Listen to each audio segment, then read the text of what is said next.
como é o procedimento de proteção contra a mulher?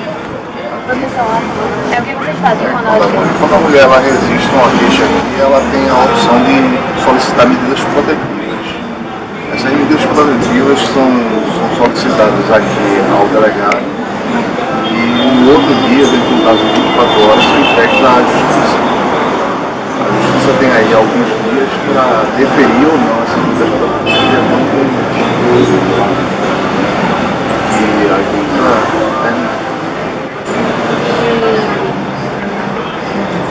elas têm acesso a tratamento psicológico também?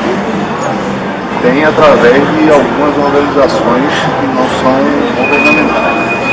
Como a Clarice Lispector. Ah, certo. Mas aqui, diretamente não, né? E o senhor acha que, por parte das vítimas, elas se sentem muito receosas de vir aqui, com medo do marido fazer alguma coisa? Algumas vezes o que acontece é o seguinte, a mulher ela vem aqui até decidida a fazer o procedimento, mas o sistema de medida protetiva, como eu disse, a gente envia à justiça e isso demanda um tempo de aproximadamente de 10 a 15 dias para ser dada pela juíza. Nesses 10 a 15 dias ela se sente desprotegida e às vezes ela desiste de fazer por causa disso. E o senhor, na opinião do senhor, tem muita burocracia para ter acesso a isso? Porque a gente conversou agora com uma vítima, né? Ela estava contando que o marido dela já bateu nela e agressão verbal também. E aí ela falou que ligou para 190 e a mulher estava querendo saber o CEP dela, saber umas coisas assim que na hora ela estava passando por um momento de risco, sabe? O senhor acha que não tem muita burocracia não? Ou na realidade, é necessário? Tudo que envolve justiça e polícia tem uma burocracia grande. Com relação a essa parte de atendimento imediato, essa burocracia mínima ela tem que existir.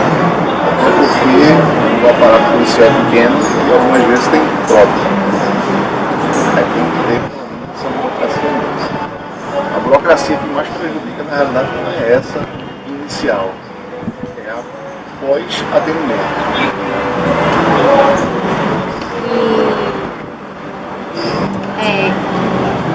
Quais são os motivos que mais trazem as vítimas aqui? Assim, elas, claro que é o marido, mas assim, é ciúme, é por questão financeira, A maioria das vezes. É ciúme, né? Certo. E o senhor acha que são os maiores obstáculos para elas chegarem aqui?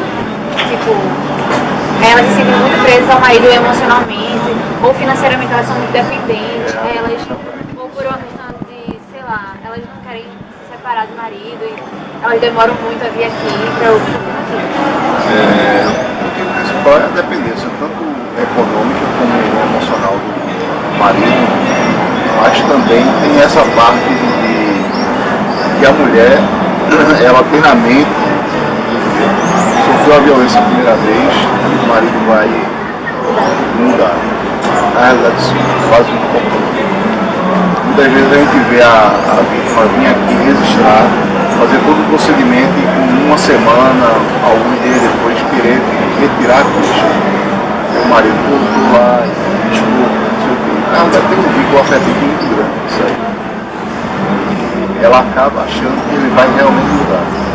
Mas na maioria das vezes isso não ocorre. Às vezes ela vai novamente registrar da queixa, novamente vai retirar, novamente vai registrar. Até chegar ao ponto dela finalmente mais deixar a queixa rolar. Também tem a ameaça deles para elas retirarem a queixa. Algumas vezes. Mas na realidade eles se utilizam muito mais de desculpa, dizer que vai mudar, do que da ameaça. Porque a ameaça em si surte efeito em algumas mulheres, mas em outras acaba fazendo com que ela venha realmente resolver.